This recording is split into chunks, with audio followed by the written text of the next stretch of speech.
అందరూ నన్ను ఏమడుగుతున్నారు Mahesh and Telegram groups ఏమైనా ఉన్నాయా అని చెప్పేసి కూడా అడగడం జరుగుతుంది. సో టెలిగ్రామ్ గ్రూప్స్ అయితే ఉన్నాయి. ఆర్ఆర్బి ఎన్టీపీసీ గ్రూప్ ఒకటి ఉంది అండ్ అదేవిధంగా మ్యాథ్స్ గ్రూప్ ఇంకోటి ఉంది అండ్ అదేవిధంగా మహేష్ విత్ మ్యాథ్స్ అనే గ్రూప్ కూడా ఉంది.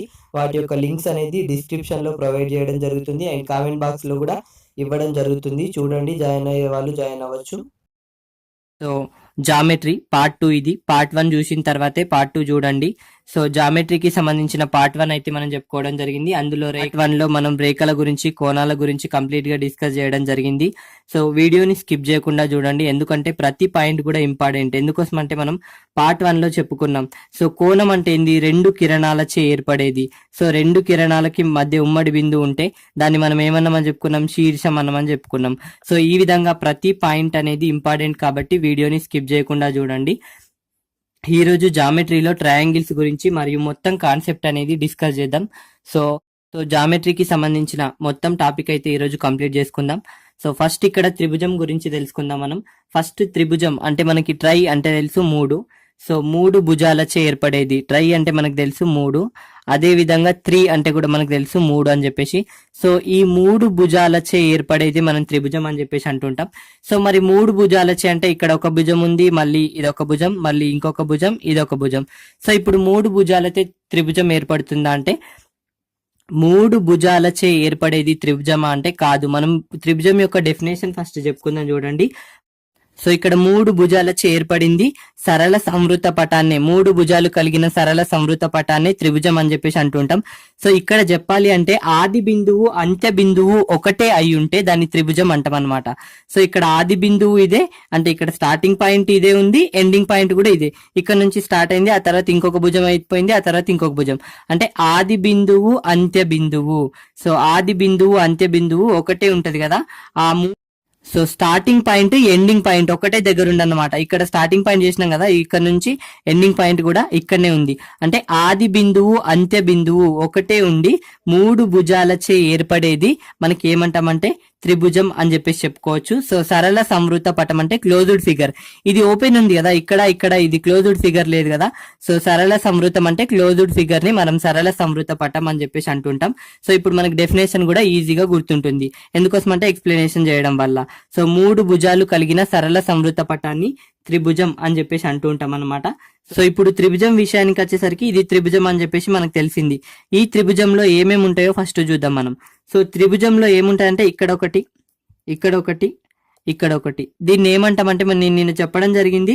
సో కిరణం అంటే ఏంది? ఒక స్టార్టింగ్ పాయింట్ ఎండింగ్ పాయింట్ అనేది ఉండదు. 2 కిరణాలచే ఏర్పడేది యాంగిల్ అన్నమాట. దీన్ని ఏమంటాం? శీర్షం అని చెప్పేసి అంటుంటాం. సో ఉమ్మడి బిందువును శీర్షం అని చెప్పేసి అంటుంటాం. సో దీంట్లో ఎన్ని శీర్షాలు ఉంటాయంటే 3 శీర్షాలు ఉంటాయి. సో శీర్షాలు ఎక్కడెక్కడ ఉన్నాయి? ఇక్కడ అన్నమాట. సో శీర్షం ఎక్కడ ఉంటుందో అక్కడ ఖచ్చితంగా కోణం కూడా ఉంటది. ఆ విషయం కూడా నేను చెప్పడం జరిగింది. సో మనకి త్రిభుజంలో ఎన్ని శీర్షాలు ఉంటాయి? 3 శీర్షాలు. ఆ శీర్షాలకు మనం పేరు పెడదాం ఏబిసి అని చెప్పేసి. సో ఎన్ని కోణాలు ఉంటాయి? 3 కోణాలు ఉంటాయి అన్నమాట. అదే విధంగా ఎన్ని భుజాలు ఉంటాయి? 3 భుజాలు ఉంటాయి. ఇదొక భుజం, ఇదొక భుజం, ఇదొక భుజం అనమాట. ఎన్ని భుజాలు ఉంటాయి? 3 భుజాలు ఉంటాయి అనమాట. సో ఇప్పుడు త్రిభుజంలో ఏమేమి ఉంటాయంటే 3 శీర్షాలు, 3 కోణాలు, 3 భుజాలు ఉంటాయి అన్నమాట. సో తర్వాత పాయింట్ ఏమంటే ఈ కోణాల మొత్తం ఎంత ఉంటది అని చెప్పేసి అంటుంటాం. ఈ కోణాలు అంతరంగా ఉన్నాయా బయట ఉన్నాయా? సో అంతరంగా ఉన్నాయి. సో త్రిభుజంలోని అంతర కోణాల మొత్తం ఎంత ఉంటది అంటే 180 డిగ్రీస్ ఉంటాయి అన్నమాట. సో ఈ మూడుని ప్లస్ చేస్తే అంటే సో ఇప్పుడు θ1 అనుకుందాం, θ2 అనుకుందాం, θ3 అనుకుందాం. సో θ1 ప్లస్ θ2 ప్లస్ θ3 ఈక్వల్ టు ఎంత అవుతుంది అంటే 180 డిగ్రీస్ ఉండడం జరుగుతుంది అని చెప్పేసి చెప్పుకోవచ్చు. ఇది త్రిభుజం గురించి కంప్లీట్ ఇన్ఫర్మేషన్. సో ఇంకో ఎగ్జామ్ పాయింట్ ఆఫ్ వ్యూలో ఏ విధంగా అడగచ్చు అంటే, సో ఒకటి నేను నిన్న చెప్పడం జరిగింది పాయింట్, సరేకియాలు అని చెప్పేసి నేను చెప్పడం జరిగింది. చూడండి, సో 3 బిందువులు ఒకే తలంపై ఉంటే సరేకియాలు అంటారని చెప్పేసి చెప్పడం జరిగింది. సో ఈ సరేకియాల చేత త్రిభుజం ఏర్పడుతుందా అని చెప్పేసి ఇంతకు ముందు క్వశ్చన్ అడిగిండు. సరేకియాలచే త్రిభుజం ఏర్పడుతుందా అంటే సరేకియాలంటే ఒకే తలం పైన ఉండేవి, ఒకే తలం పైన ఉండే వాటిచే త్రిభుజం ఏర్పడుతుందా అంటే ఏర్పడదు అని చెప్పేసి చెప్పుకోవచ్చు. మరి త్రిభుజం వేటిచే ఏర్పడుతుంది అంటే నేను చెప్పడం జరిగింది. సో ఇక్కడ రెండు భుజాలు అని చెప్పినా, మళ్ళీ ఇంకొకటి చెప్పినా, దీన్ని ఏమంటారు అని చెప్పినా భిన్న రేఖలు అని చెప్పేసిన. భిన్న రేఖల చేత త్రిభుజం అనేది ఏర్పడుతుంది, భిన్న రేఖల చేత త్రిభుజం ఏర్పడుతుంది. సరేకియాలచే త్రిభుజం ఏర్పడుతుందా అని చెప్పేసి అడిగింది ఇంతకు ముందు. సో సరేకియాలచే త్రిభుజం అనేది ఏర్పడదు. సో నెక్స్ట్ ఇక్కడ చూడండి, త్రిభుజాన్ని నిర్మించడానికి పాటించవలసిన నియమాలు. సో త్రిభుజం నిర్మించాలంటే పర్టికులర్ గా మనం రెండు నియమాలు అయితే పాటించాలి. ఆ రెండు నియమాల్లో ఫస్ట్ నియమం చూద్దాం. రెండు భుజాల మొత్తం, ఏవైనా రెండు భుజాల మొత్తం మూడవ భుజం కంటే ఎక్కువ ఉండాలి. నేను ఇక్కడ ఎక్స్ప్లెనేషన్ చేస్తే చూడండి, ఇక్కడ త్రిభుజం ఉంది. సో ఇక్కడ ఇది 3, ఆ తర్వాత ఇది ఇక్కడ 4, ఆ తర్వాత ఇక్కడ 5 ఉంది అనుకుందాం. సో ఇప్పుడు ఏవైనా రెండు భుజాల మొత్తం, సో ఏవైనా రెండు భుజాలు తీసుకోండి. ఫస్ట్ 3 తీసుకున్నాం, ఆ తర్వాత సెకండ్ 4 తీసుకున్నాం. ఈ రెండుటి మొత్తం 7 కావడం జరిగింది. ఈ 7 అనేది మూడో భుజం ఇక్కడ ఏంది 5 కదా, ఆ 5 కంటే ఎక్కువ ఉండాలి. ఉందా? ఉంది. ఓకే. ఆ తర్వాత నెక్స్ట్ ఈ రెండు భుజాలు తీసుకుందాం. ఈ రెండు భుజాలు అంటే 5 + 4 తీసుకుందాం. 5 + 4 చేసి ఎంత రావడం జరుగుతుంది? 9 రావడం జరిగింది. సో ఇప్పుడు మూడో భుజం ఏంది? 3 కదా. సో ఈ 3 కంటే 9 ఎక్కువ ఉందా? ఎక్కువ ఉంది. ఆ తర్వాత నెక్స్ట్ ఈ రెండు తీసుకుందాం. 3 + 4, 3 + 4 చేస్తే ఏం రావడం జరుగుతుంది? 7 రావడం జరుగుతుంది. ఇప్పుడు మూడో భుజం ఏంది? 5 కదా. ఈ 7 అనేది 5 కంటే పెద్దనే ఉంది కదా. సో ఇవన్నీ కూడా రావడం జరిగింది రూల్ ప్రకారం. ఏవైనా రెండు భుజాల మొత్తం మూడో భుజం కంటే ఎక్కువ ఉన్నాయి. ఏవైనా రెండు భుజాలు తీసుకున్నా మూడో భుజం కంటే ఎక్కువనే ఉండడం జరిగింది. అంటే ఈ రూల్ పాటిస్తుంది కాబట్టి ఇది త్రిభుజాన్ని ఏర్పరచవచ్చు అని చెప్పేసి చెప్పుకోవచ్చు. అండ్ ఈ రూల్ తో పాటు ఇంకొక రూల్ పాటించాలి. ఆ రూల్ ఏంది అంటే చూడండి, ఏవైనా రెండు భుజాల మధ్య భేదం మూడో భుజం కంటే తక్కువ ఉండాలి. అంటే ఏ రెండు భుజాలు, ఇక్కడ ఏ కామా బి కామా సి అని అనుకున్నాం అనుకో, ఫస్ట్ రూల్ ఏంటంటే a + b కావచ్చు, లేదా b + c కావచ్చు, లేదా c + a కావచ్చు. ఈ మూడో భుజంతో పోల్చినప్పుడు ఇక్కడ మూడో భుజం c అవుతుంది, ఇక్కడ మూడో భుజం a అవుతుంది, ఆ తర్వాత ఇక్కడ మూడో భుజం b అవుతుంది. పోల్చినప్పుడు ఈ విధంగా ఉండాలన్నమాట, ఈ భుజాలే ఎక్కువ ఉండాలి. అదే సెకండ్ రూల్ వచ్చేసరికి ఏమంటే సెకండ్ రూల్ ఏంటంటే a - b అంటే రెండు భుజాల మధ్య భేదం అనేది మూడో భుజం కంటే తక్కువ ఉండాలి, మూడో భుజమే ఎక్కువ ఉండాలి రెండు భుజాలను మైనస్ చేసినప్పుడు. ఇప్పుడు b - c చేసినాం అనుకో, a అనేది ఎక్కువ ఉండాలి, b - c కంటే a అనేది ఎక్కువ ఉండాలా. c - a చేసినాం అనుకో, అప్పుడు ఏం రావాలా? b అనేది ఎక్కువ ఉండాలన్నమాట. సో ఈ విధంగా రూల్స్ అనేవి ఉంటాయి. సో చూడండి ఇక్కడ ఒకసారి మళ్ళీ నేను ఎక్స్ప్లెయిన్ చేస్తాను సెకండ్ రూల్. సో ఇక్కడ 3, 4, 5 ఉంది. సో ఇప్పుడు మనం ఏ రెండు భుజాల భేదం చేసినాం అనుకో, ఇక్కడ 3, 4 చేసినాం. ఫస్ట్ 3, 4, ఈ 3 - 4 చేస్తే మనకి ఎంత రావడం జరుగుతుంది? 1 రావడం జరుగుతుంది. ఈ 1 కన్నా 5 ఎక్కువనే ఉంది కదా, సో ఇది యాక్సెప్టెడ్. ఆ తర్వాత నెక్స్ట్ ఈ రెండు చేద్దాం. 4 - 5 చేసినాం. 4 - 5 చేస్తే మనకి ఎంత రావడం జరుగుతుంది? 1 రావడం జరిగింది. సో ఇప్పుడు ఇది 3 కన్నా చిన్నగానే ఉంది, 3నే పెద్దది కాబట్టి ఇది కూడా యాక్సెప్టెడ్ అన్నమాట. సో ఆ తర్వాత నెక్స్ట్ ఏంది? 3, 5 చేద్దాం. 3, 5 చేస్తే ఎంత రావడం జరుగుతుంది? 2 రావడం జరుగుతుంది. ఇంకా మిగిలిన భుజం 4 కాబట్టి 4 పెద్దది. సో ఈ విధంగా యాక్సెప్టెడ్ ఉండాలన్నమాట. దీన్ని ఈ రెండు రూల్స్ పాటిస్తే, ఏ రెండు రూల్స్ ఇప్పుడు చెప్పిన చూడండి, ఏవైనా రెండు భుజాల మొత్తం మూడో భుజం కంటే ఎక్కువ ఉండాలి, ఏవైనా రెండు భుజాల మధ్య భేదం మూడో భుజం కంటే తక్కువ ఉండాలి, అప్పుడే త్రిభుజాన్ని ఏర్పరచగలుగుతాం అని చెప్పేసి చెప్పుకోవచ్చు. సో ఒక్కసారి ఇక్కడ ఇంతకు ముందు వచ్చిన క్వశ్చన్ అనేది ఏ విధంగా ఉంటుందో చూద్దాం. సో మనకి ఇక్కడ 10, 12, 23లచే త్రిభుజాన్ని ఏర్పరచవచ్చా అని చెప్పేసి అడగడం జరిగింది. త్రిభుజాన్ని ఏర్పరచవచ్చా అని చెప్పేసి క్వశ్చన్ అడిగిండు. ఏర్పరచవచ్చు, ఏర్పరచలేదు, ఈ విధంగా ఆప్షన్స్ అయితే ఇస్తాడన్నమాట. ఏర్పరచలేము, చెప్పలేము, ఆప్షన్ డి నన్ అని చెప్పేసి ఇవ్వడం జరుగుతుంది. సో ఇప్పుడు మనం ఏం చేయాలి? ఫస్ట్ ఈ రెండు భుజాలు తీసుకోవాలా. 10 + 12 అంటే మనకి ఎంత రావడం జరుగుతుంది? 22 రావడం జరుగుతుంది. సో ఫస్టే మనకు తెలిసిపోయింది ఇది 22 ఉంది. ఈ రెండు భుజాలు చేస్తే ఈ రెండు భుజాల మొత్తం ఈ రెండు భుజాల కంటే మూడో భుజం ఎక్కువ ఉంది. సో మన రూల్ ఏంది? రెండు భుజాల మొత్తం మూడో భుజం కంటే ఎక్కువ ఉండాలి, కాకపోతే కాదు అని చెప్పేసి చెప్పుకోవచ్చు. ఇది త్రిభుజాన్ని ఏర్పరచలేము అని చెప్పేసి చెప్పచ్చు. ఎందుకు అంటే ఇప్పుడు మనం ఏ రెండు భుజాల్ని ప్లేస్ చేసినా కూడా ఆ రెండు భుజాల్ని ప్లేస్ చేసినప్పుడు అది మూడో భుజం కంటే ఎక్కువ ఉండాలి. ఇప్పుడు 10 + 12 చేస్తే మనకు మొత్తం 22 రావడం జరుగుతుంది, కానీ మూడో భుజమే 23 ఉంది. సో ఇప్పుడు మనకు రెండు భుజాలు అనేవి మూడో భుజం కంటే చిన్నగా ఉంది కాబట్టి దీని చేత త్రిభుజాన్ని ఏర్పరచలేము అని చెప్పేసి చెప్పుకోవచ్చు. ఇది కూడా ఇంపార్టెంట్, ఇది అన్నమాట. సెకండ్ నెక్స్ట్ చూద్దాం ఇప్పుడు. సో ఇప్పుడు త్రిభుజం గురించి ఏ విధంగా క్వశ్చన్స్ అడుగుతున్నాడో చూద్దాం. సో త్రిభుజం గురించి మనకి ఇంతకు ముందు అడిగిన క్వశ్చన్స్ నేను ఎక్స్ప్లెయిన్ చేస్తే చూడండి. సో ఇప్పుడు త్రిభుజం ఉంది. సో ఈ త్రిభుజంలోని అంతర కోణాల మొత్తం ఎంత ఉంటుంది మనకి 180 డిగ్రీస్ ఉంటుంది. ఇది గుర్తుంచుకోండి. క్వశ్చన్ ఏ విధంగా అడుగుతాడో నేను చెప్తా ఇప్పుడు. సో ఇప్పుడు త్రిభుజం, సో అంతర కోణాల మొత్తం ఇక్కడ ఇవ్వడం జరిగింది. ఇక్కడ 70, ఆ తర్వాత ఇక్కడ 60, ఆ తర్వాత ఇక్కడ 50 ఇవ్వడం జరిగింది. ఇప్పుడు మనకి ఏమని అడుగుతాడంటే ఎక్స్, ఇక్కడ వై అనుకుందాం, ఇక్కడ జెడ్ అనుకుందాం. ఇప్పుడు మనం ఏమడుగుతా అంటే X comma Y comma Z విలువలు కనుగోండి అని చెప్పేసి అడుగుతాడు. ఇంతకు ముందు ఈ క్వశ్చన్ అయితే రావడం జరిగింది. సో దీన్ని ఏ విధంగా చేయొచ్చు అంటే 2 రకాలుగా చేయొచ్చు. ఫస్ట్ థింగ్ 2 రకాలుగా ఏ విధంగా చేయొచ్చో నేను చెప్తా చూడండి. సో ఇవి త్రిభుజంలోని అంతర కోణాలు. ఈ త్రిభుజంలోని అంతర కోణాలు ఫస్ట్ ఇక్కడ 3 త్రిభుజంలోని అంతర కోణాలు మనకు తెలుసు. సో ఆడ ఏమడుగుతున్నాడు అంటే ఎక్స్ అంటే ఏంది, బాహ్య కోణాలు అడుగుతున్నాడు. బాహ్య కోణాలు ఇవేనా, ఎక్స్ వై జెడ్ అని చెప్పేసి అడుగుతున్నాడు. సో ఫస్ట్ మనకి ఇక్కడ ఎక్స్ రావాలి అంటే 2 రకాలుగా ఎక్స్ రాబట్టచ్చు. ఇక్కడ ఎక్స్ అనేది అడిగిండు కదా, ఇక్కడ ఈ రెండుటిని ప్లస్ చేస్తే ఎక్స్ రావడం జరుగుతుంది. ఇప్పుడు 60 + 70 చేస్తే మనకి ఎక్స్ అనేది రావడం జరుగుతుంది. అంటే దానికి ఆపోజిట్ లో ఉన్న రెండుటిని ప్లస్ చేస్తే మనకి త్రిభుజంలోని బాహ్య కోణం రావాలి అంటే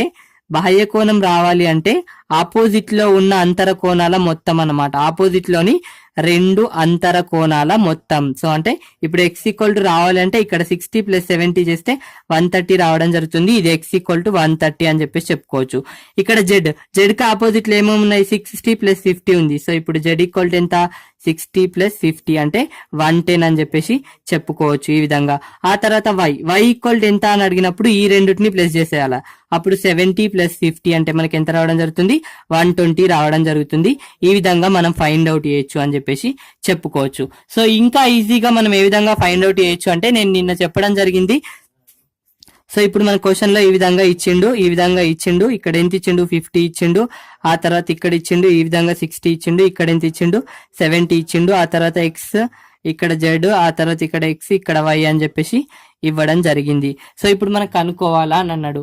సో మనకి ఇప్పుడు ఫస్ట్ ఎక్స్ ఈక్వల్ టు రావాలి అని అనుకున్నాం అనుకో, ఫస్ట్ మనం ఏం చేయాలంటే దీన్ని ఇది మొత్తాన్ని మూసేస్తే ఇది ఏం కనబడుతుంది, మనకు ఒకటి లైన్ లాగా కనబడుతుంది. ఇది లైన్ ఉంది కదా, మనకు లైన్ లో మొత్తం ఎంత ఉంటది, ఈ లైన్ లో ఏ లైన్ లో అన్నా 180 డిగ్రీస్ ఉంటది.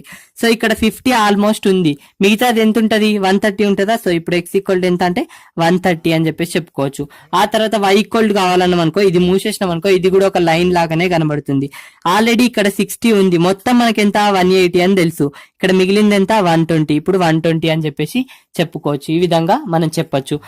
అదే విధంగా ఇది ఒక లైన్ అనుకున్నాం అనుకో, ఈ లైన్ లో మనకు మొత్తం 180 ఉంటది. ఆల్రెడీ ఇక్కడ 70 ఉంది, మిగిలింది ఎంత 110 కదా. ఇప్పుడు 110. సో ఇప్పుడు చూసుకోండి, జెడ్ ఈక్వల్ టు 110, ఆ తర్వాత Y equal to 120, X equal to 130 ఇదే రావడం జరిగిందా. ఈ 2 రకాలుగా కూడా ఇది యాక్చువల్ గా నియమము, ఇది షార్ట్ కట్ లాగా అన్నమాట, మనకి యూజ్ అవుతుంది.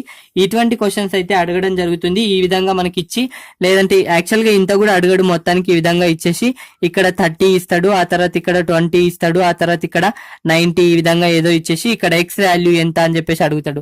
ఈ విధంగా ఇచ్చి మన క్వశ్చన్ అయితే అడగడం జరుగుతుంది. కాబట్టి ఇది ఇక్కడ ఎక్స్ప్లెనేషన్ చేయడం జరిగింది. సో నెక్స్ట్ చూద్దాం ఇంకా. సో త్రిభుజం రకాలు.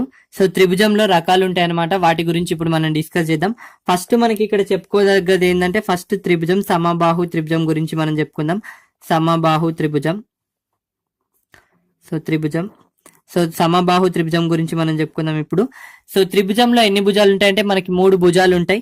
ఆ 3 భుజాలు కూడా సమానంగా ఉంటే, ఆ 3 భుజాలు కూడా సమానంగా ఉంటే దాన్ని ఏమంటామంటే సమబాహు త్రిభుజం అని చెప్పేసి అంటుంటాం. ఇక్కడ నేను తీయండి, ఇక్కడ సమబాహు త్రిభుజం అన్నమాట. అంటే ఇప్పుడు 3 భుజాలు కూడా సమానంగా ఉంటాయి. ఏ విధంగా ఉంటాయి నేను చెప్తా చూడండి. ఇక్కడ ఏ, ఇక్కడ బి, ఇక్కడ సి అనుకున్నాం అనుకో, ఇక్కడ ఏ ఉంటే ఇక్కడ కూడా ఏనే ఉండాలి, ఇక్కడ ఏ ఉంటే ఇక్కడ కూడా ఏనే ఉండాలన్నమాట. సో ఇప్పుడు ఇంకా చెప్పాలనుకుంటే ఇక్కడ ఎగ్జాంపుల్ తో సహా చెప్తా చూడండి. ఇక్కడ 7 ఉంటే ఇక్కడ 7 ఉండాలా, ఇక్కడ కూడా 7 ఉండాలా. సో అంటే ఇప్పుడు మనకి ఏమర్థమైంది, సమబాహు త్రిభుజంలో 3 భుజాలు సమానం. సో 3 భుజాలు ఈక్వల్ అన్నమాట. ఆ తర్వాత నెక్స్ట్ పాయింట్ ఏంటంటే, ఇక్కడ కోణాలు ఉంటాయి. ఎన్ని కోణాలు ఉంటాయి, ఇక్కడ ఒక కోణం, ఇక్కడ ఒక కోణం, ఇక్కడ ఒక కోణం. ఆ 3 కోణాలు కూడా సమానంగా ఉండాలి. సో 3 కోణాలు సమానం అన్నమాట. సో 3 కోణాలు సమానం అంటే ఒక కోణం ఎంత ఉంటది, 3 కోణాల మొత్తం మనకి 180 డిగ్రీస్ అనమాట. 3 సమానంగా ఉంటాయంటే by 3 చేస్తే మనకి ఒకటి ఎంత రావడం జరుగుతుంది, 60 డిగ్రీస్ ఉంటది. సో 3 కోణాలు సమానంగా ఉంటది. ప్రతి కోణం ఎంత ఉంటది అంటే చెప్పుకోవచ్చు, ప్రతి కోణం 60 డిగ్రీలు ఉంటాయి అనమాట. ఇక్కడ 60 డిగ్రీలు ఉంటది, ఇక్కడ 60 డిగ్రీలు ఉంటది, ఇక్కడ 60 డిగ్రీలు ఉంటాయి అనమాట. సో ఇప్పుడు మనకి ఏం తెలిసింది, సమబాహు త్రిభుజం అంటే 3 కోణాలు సమానం, 3 భుజాలు సమానం. దాన్ని ఏమంటామంటే సమబాహు త్రిభుజం అని చెప్పేసి అంటూ ఉంటాం అని చెప్పేసి చెప్పుకోవచ్చు. నెక్స్ట్ చూద్దాం ఇప్పుడు సెకండ్ వన్ ఏమంటే సమద్విబాహు త్రిభుజం అని చెప్పేసి అంటుంటాం అనమాట. సో సమద్విబాహు త్రిభుజం. ఇప్పుడు సమద్విబాహు త్రిభుజం గురించి చెప్పుకుందాం. ద్వి అని అన్నాడు కదా, ద్వి అంటే మనకు తెలుసు 2, అంటే 2 భుజాలు సమానంగా ఉంటాయి ఇంట్లో అనమాట. సో 2 భుజాలు సమానంగా ఉంటాయి, 2 కోణాలు సమానంగా ఉంటాయి, 2 భుజాలు ఈక్వల్ గా ఉంటాయి.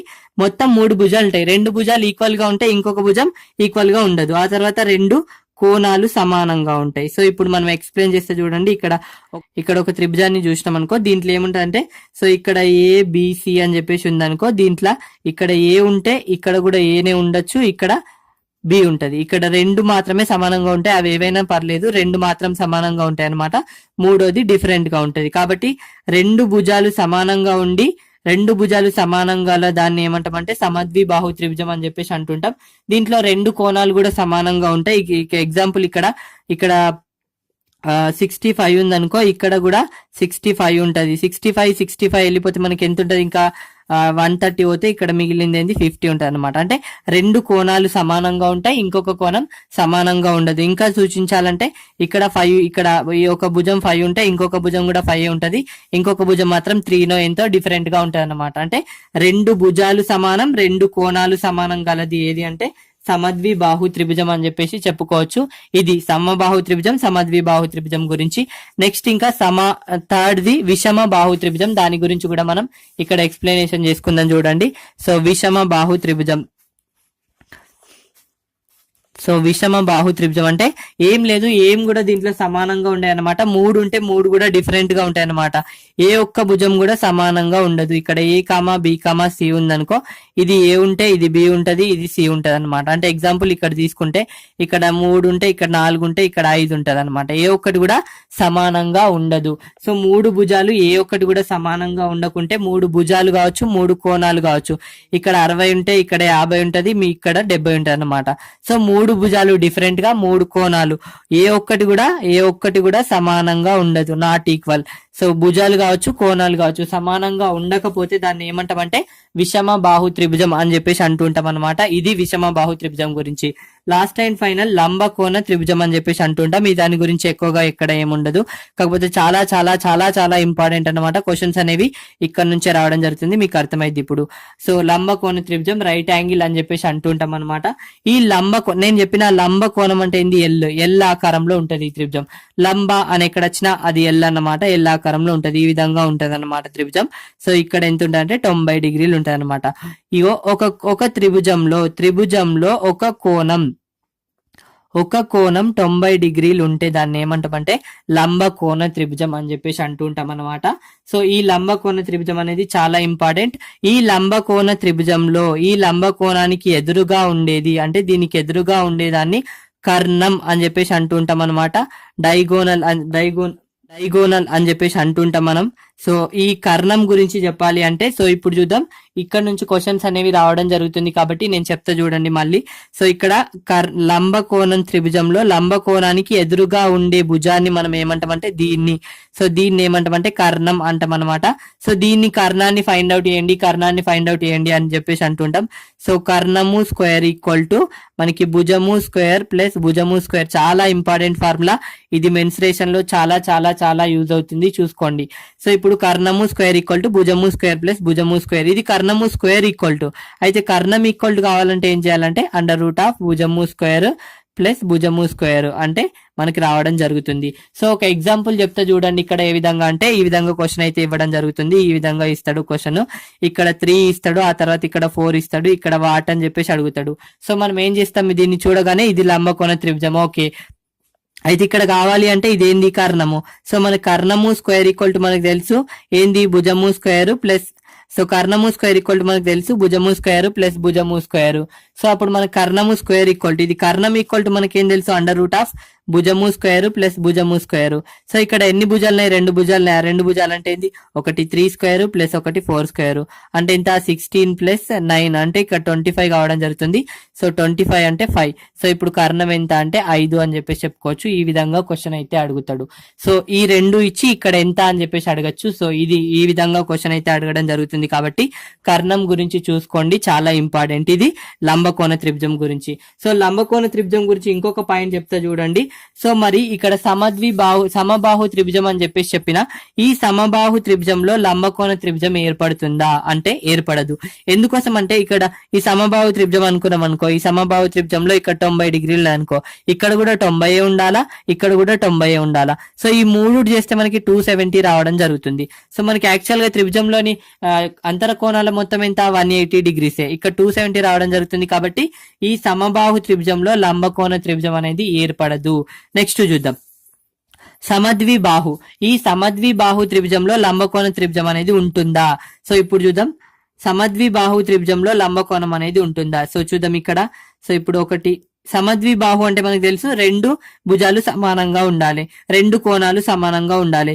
ఒక కోణం 90 డిగ్రీస్ అయిందనుకో, మిగిలింది 45 అవుతుంది. సో ఇప్పుడు 2 45 అయినాయా? సో ఇప్పుడు 2 కోణాలు అయితే సమానంగా ఉన్నాయి. ఆ తర్వాత మిగతా కోణం అయితే 90 ఉంది. అంటే 2 కోణాలు సమానంగా ఉన్నాయి కాబట్టి ఇది సమద్విబాహు త్రిభుజమే అని చెప్పేసి చెప్పుకోవచ్చు. ఇది సమద్విబాహు లంబకోణ త్రిభుజం అని చెప్పేసి అంటుంటాం అనమాట. ఈ విధంగా ఉంటే సమద్విబాహు లంబకోణ త్రిభుజం. ఎందుకోసం అంటే ఇందులో లంబకోణం ఉంది, ఇది సమద్విబాహు త్రిభుజం కూడా అవుతుంది. సమద్విబాహు త్రిభుజం అంటే మనకు తెలుసు 2 కోణాలు మాత్రం సమానంగా ఉండాలి, 2 భుజాలు మాత్రం సమానంగా ఉండాలి. మనకి ఇచ్చిన క్వశ్చన్ లో భుజాలు అయితే ఇవ్వలేదు, కాకపోతే 2 కోణాలు సమానంగా ఉన్నాయి కాబట్టి దీన్ని ఏమంటాము అని చెప్పేసి అడిగే ఆస్కారం ఉంటది. సమద్విబాహు లంబకోణ త్రిభుజం అని చెప్పేసి చెప్పుకోవచ్చు. సో ఇప్పుడు మనకి ఏం తెలిసింది? సమద్విబాహు త్రిభుజంలో లంబకోణాన్ని ఏర్పరచవచ్చు, లంబకోణాన్ని గీయవచ్చు అని చెప్పేసి తెలిసింది. నెక్స్ట్ చూద్దాం ఇప్పుడు. సో విషమ బాహు త్రిభుజం. ఈ విషమ బాహు త్రిభుజంలో లంబకోణాన్ని గీయవచ్చా? సో చూద్దాం ఇక్కడ 70. విషమ బాహు త్రిభుజం అంటే ఏంది? భుజాలన్నీ వేరువేరుగా ఉంటాయి, ఏ భుజం గాని ఏ కోణం గాని సమానంగా ఉండదు. ఒకటి 90 ఉంటే మిగతాది ఏంది 50 అనుకుందాం, మిగతాది ఏముంటది 40 ఉంటది. సో గీయచ్చా? గీయచ్చు. ఈ విషమ బాహు త్రిభుజంలో లంబకోణాన్ని గీయచ్చు. ఒకవేళ విషమ బాహు త్రిభుజంలో లంబకోణం ఉంటే దాన్ని ఏమంటాం? విషమ బాహు లంబకోణ త్రిభుజం అని చెప్పేసి అంటుంటాం అనమాట. విషమ బాహు త్రిభుజంలో లంబకోణాన్ని గీయవచ్చు అని చెప్పేసి చెప్పుకోవచ్చు. ఇది పాయింట్ అన్నమాట. సో మనకి ఇక్కడ తెలిసిందేంది?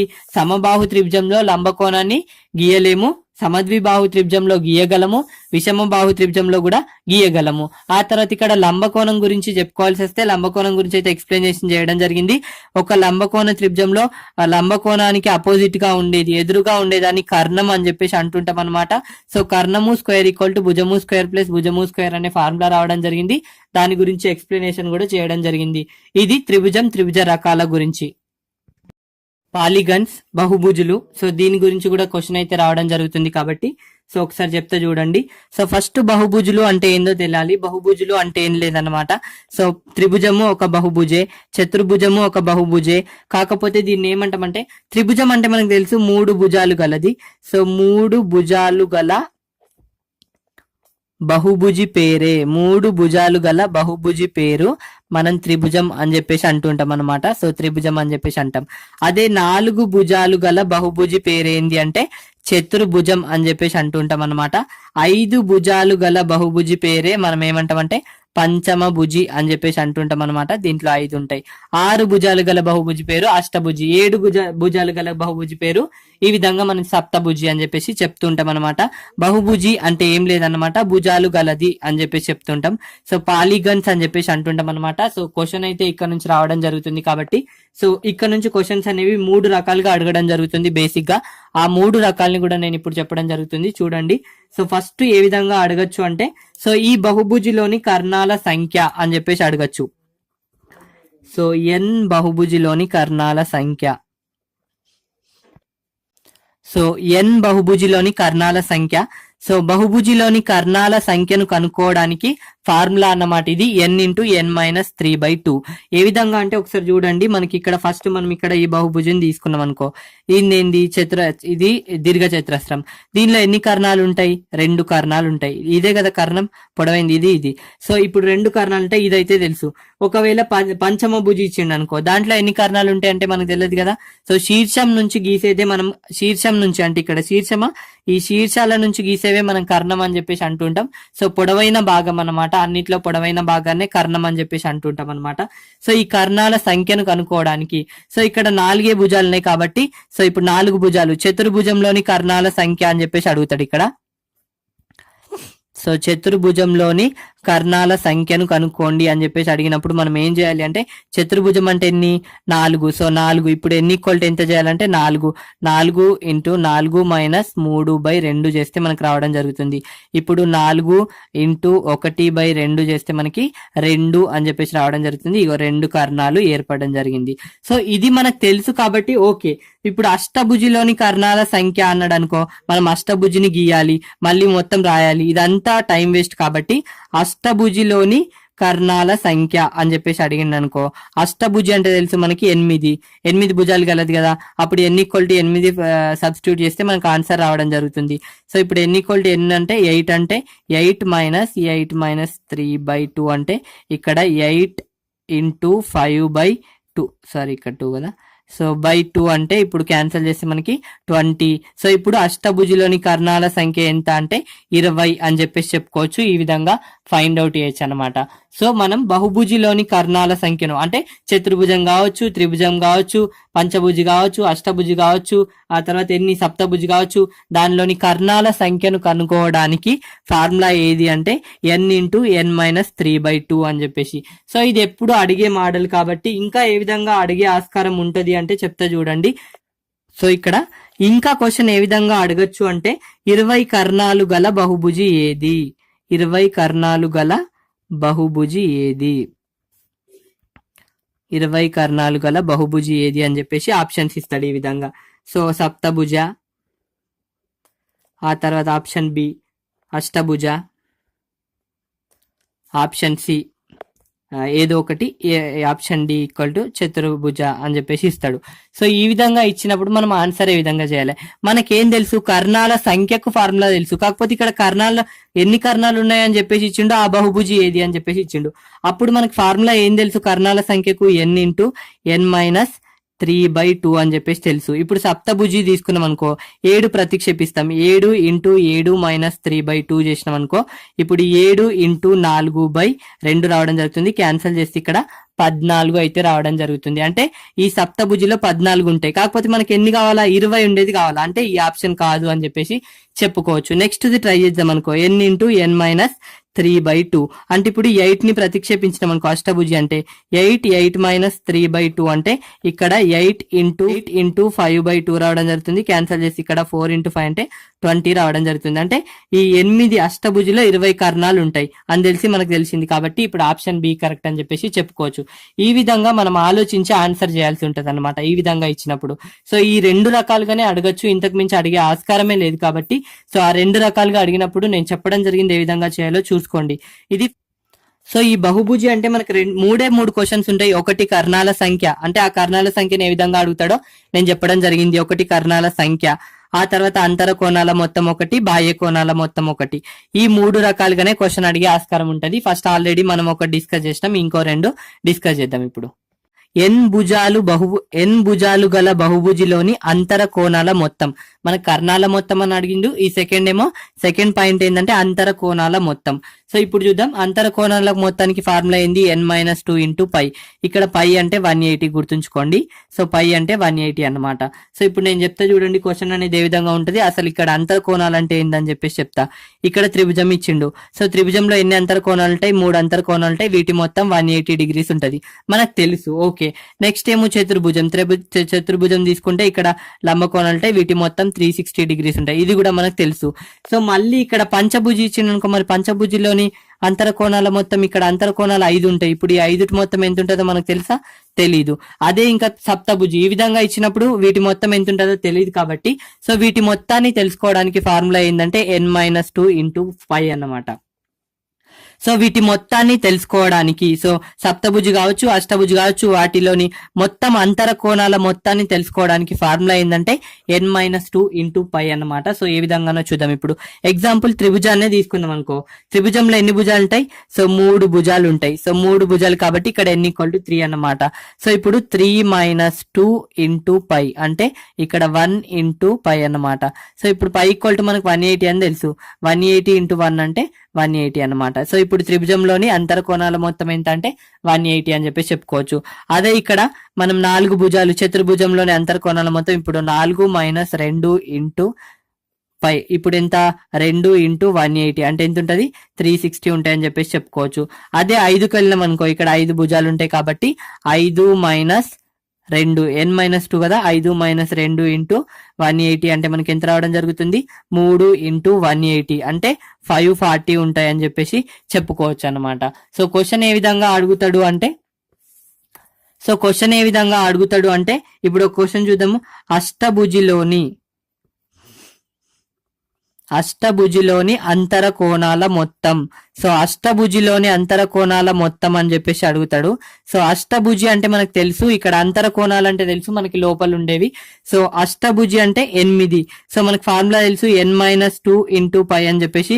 సో ఇక్కడ 8 - 2 ఇంటూ 180. 8 - 2 అంటే 6 ఇంటూ 180 అంటే ఇప్పుడు ఎంత? 108. సో ఇప్పుడు ఎంత ఉంటాయంటే 95 అంటే 1080 ఉంటాయని చెప్పేసి చెప్పుకోవచ్చు. ఇప్పుడు ఈ అంతర కోణాల మొత్తం అష్టభుజిలోని అంతర కోణాల మొత్తం ఎంత అంటే 1080 అని చెప్పేసి చెప్పుకోవచ్చు అనమాట. ఈ విధంగా ఫైండ్ అవుట్ చేయొచ్చు. ఇది మనకి అంతర కోణాల మొత్తాన్ని కనుగొనడానికి ఫార్ములా అన్నమాట. సో ఈ విధంగా ఫార్మల్ గా ఎప్పుడు అడిగే మెథడ్ ఇది. సో ఈ విధంగా కాకుండా ఇంకా క్వశ్చన్ ఏ విధంగా అడగొచ్చు అంటే చెప్తా చూడండి. ఏ విధంగా అడగొచ్చు అంటే సో ఈ విధంగా కూడా అడిగే ఆస్కారం ఉంటుంది చూడండి. ఇప్పుడు 3 భుజాలు గల బహుభుజిలోని ఒక్కొక్క అంతర కోణం. మనకి మొత్తం అంతర కోణాలకి ఫార్ములా తెలుసు. ఏంది? n-2 into pi. ఇదేంది? మొత్తం అంతర కోణాలకి. సో ఇప్పుడు ఫస్ట్ మనం మొత్తం అంతర కోణాలు అనుకుందాం. ఇక్కడ 3 - 2 ఇంటూ పై అంటే 180 అంటే 1 ఇంటూ 180 మనకు తెలుసు త్రిభుజంలో మనకి మొత్తం 180 డిగ్రీస్ కాబట్టి సో ఇప్పుడు 180 ఉంది.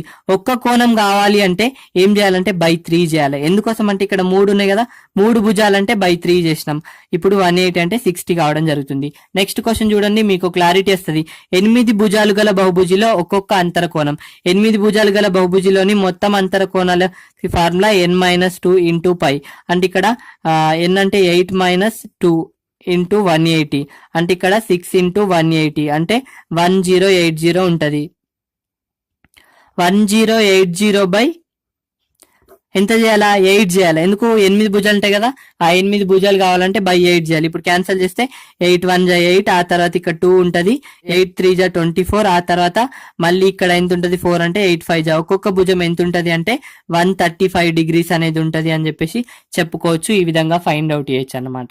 సో మనకు ఒక్కొక్క అంతర కోణం అన్న అడగచ్చు, మొత్తం అంతర కోణాలన్నా అడగచ్చు. సో మన క్వశ్చన్ ఏ విధంగా అడిగినా కూడా ఆన్సర్ అనేది చేసే విధంగా ఉండాలి కాబట్టి సో ఇది అన్నమాట కంప్లీట్ ఇన్ఫర్మేషన్. మనకి మొత్తం అంతర కోణాలకి ఫార్ములా తెలుసు. సో ఒక్కొక్కటి అడిగినా కూడా ఏ విధంగా చేయాలో చెప్పడం జరిగింది నేను. సో ఇది అన్నమాట సెకండ్. సో ఇక్కడ నెక్స్ట్ చూడండి, n బహుభుజిలోని బాహ్య కోణాల మొత్తం 360 డిగ్రీస్. సో ఇక్కడ చాలా చాలా ఇంపార్టెంట్ చెప్తా చూడండి. సో త్రిభుజంలో కావచ్చు, చతుర్భుజంలో కావచ్చు, పంచభుజిలో కావచ్చు, అష్టభుజిలో కావచ్చు, బాహ్య కోణాల మొత్తం దేంట్లో అయినా సరే బాహ్య కోణాల మొత్తం ఎంత అంటే 360 డిగ్రీస్ అని చెప్పేసి చెప్పుకోవచ్చు. సో ఇక్కడ మెయిన్ పాయింట్ చూడండి. సో ఇక్కడ ఫస్ట్ మనం ఇక్కడ కొంచెం డిస్కస్ చేద్దాం.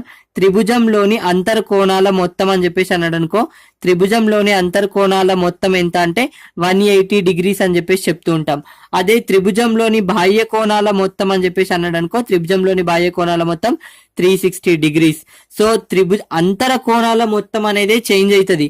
అది త్రిభుజంలో కావచ్చు, చతుర్భుజంలో కావచ్చు, పంచభుజిలో కావచ్చు, అష్టభుజిలో లో కావచ్చు, అంతర కోణాల మొత్తమే చేంజ్ అవుతుంది తప్ప బాహ్య కోణాల మొత్తం అనేది ఎప్పుడు సేమే. అంతర కోణాల మొత్తం అనేది చేంజ్ అవుతూ ఉంటది. బాహ్య కోణాల మొత్తం ఎప్పుడు ఎంత ఉంటుంది అంటే 360 డిగ్రీస్ ఉంటది. అది చతుర్భుజంలో కావచ్చు, అదే త్రిభుజంలో కావచ్చు, దేంట్లో అయినా కావచ్చు. సో మన క్వశ్చన్ ఏం అడుగుతాడంటే త్రిభుజంలోని బాహ్య కోణాల మొత్తం అని చెప్పేసి అడిగిండు అనుకో, ఎంత అంటే 360 డిగ్రీస్ అని చెప్పేసి చెప్పేయాల. ఆ తర్వాత చతుర్భుజంలోని బాహ్య కోణాల మొత్తం ఎంత అంటే 360 డిగ్రీస్. అదే విధంగా పంచభుజంలోని బాహ్య కోణాల మొత్తం అంటే 360 డిగ్రీస్. బాహ్య కోణాల మొత్తం అంటే చాలు 360 డిగ్రీస్ అని చెప్పేసి చెప్పేయాలా. ఇది ఇక్కడ మెయిన్ పాయింట్ అన్నమాట. అంతర్ కోణాల మొత్తానికి మనకు ఫార్ములా అయితే ఉంది. సో బాహ్య కోణాల మొత్తానికి ఫార్ములా ఏంటంటే 360 డిగ్రీస్ అన్నమాట. చాలా ఇంపార్టెంట్ అన్నమాట. సో ఈ విధంగా కాకుండా క్వశ్చన్ ఇంకా ఏ విధంగా అడగొచ్చు అంటే చెప్తా చూడండి. సో ఇప్పుడు క్వశ్చన్ చూడండి, పంచభుజిలోని ఒక్కొక్క బాహ్య కోణం ఎంత అని చెప్పేసి అడిగిండు. సో ఏ భుజిలో అయినా సరే ఎన్ బహుభుజిలోని బాహ్య కోణాల మొత్తానికి మనకి ఫార్ములా తెలుసు. సో బాహ్య కోణాల మొత్తం ఎంత ఉంటది, 360 డిగ్రీస్ ఉంటది అని చెప్పేసి మనకు తెలుసు. అది ఏదైనా పర్లేదు. ఇక్కడ పంచభుజి అన్నాడు, పంచభుజిలోని ఒక్కొక్క బాహ్య కోణం అన్నాడు, మనకి మొత్తానికి 360 డిగ్రీస్ ఉంటాయి. అప్పుడు మనం ఏ విధంగా చేయొచ్చు అంటే రెండు రకాలుగా చేయొచ్చు. సో మొత్తం 360 ఉంటాయి కాబట్టి, సో 360లో ఒక్కొక్కటి ఎంత ఉంటది, పంచ అన్నాడు కాబట్టి బై 5 చేస్తే మనకు ఒక్కొక్కటి ఎంత ఉంటుంది అంటే క్యాన్సల్ చేస్తే మనకి 72 రావడం జరుగుతుంది. ఇక్కడ 72 డిగ్రీస్, ఒక్కొక్కటి 72 డిగ్రీస్ ఉంటది. మొత్తం 72 ఇంటూ 5 చేస్తే మళ్ళీ మనకి 360 డిగ్రీస్ ఉంటాయని చెప్పేసి చెప్పుకోవచ్చు. ఈ విధంగా ఫైండ్ అవుట్ చేయొచ్చు. సో మళ్ళీ మనకి ఇక్కడ ఆ థాట్ రాకపోతే ఐడియా మనకి ఎగ్జామ్ లో చూడండి, ఇప్పుడు ఆప్షన్ బేస్ కూడా మనం ఆన్సర్ చేయొచ్చు. ఇక్కడ 72 ఉంది, సో పంచభుజ అన్నాడు, 72 ఇంటూ 5 చేస్తే మనకి 360 రావడం జరుగుతుంది. ఇది కరెక్ట్ అని చెప్పేసి చెప్పుకోవచ్చు. ఇప్పుడు 60 ఇంటూ 5 చేస్తే మనకి 360 రాదు, చూడండి 300 రావడం జరుగుతుంది. ఇది కాదు అని చెప్పేసి చెప్పుకోవచ్చు. కాకపోతే మనకు తెలియాల్సింది ఏంది, బాహ్య కోణాల మొత్తం 360 డిగ్రీస్ ఉంటది అని చెప్పేసి తెలియాలి. ఇది ఈ విధంగా అడిగే ఆస్కారం ఉంటది కాబట్టి చెప్పడం జరిగిందన్నమాట. సో ఈ విధంగా క్వశ్చన్స్ అయితే అడగడం జరుగుతుంది. ఇది కంప్లీట్ అన్నమాట. సో కంప్లీట్ ఇన్ఫర్మేషన్ అయితే నేను ఇవ్వడం జరిగింది. సో ఇక్కడ పాలిగన్స్ బహుభుజుల విషయానికి వచ్చేసరికి క్వశ్చన్స్ అనేవి 3 phrases లోనే ఉంటాయి. ఒకటి కర్ణాల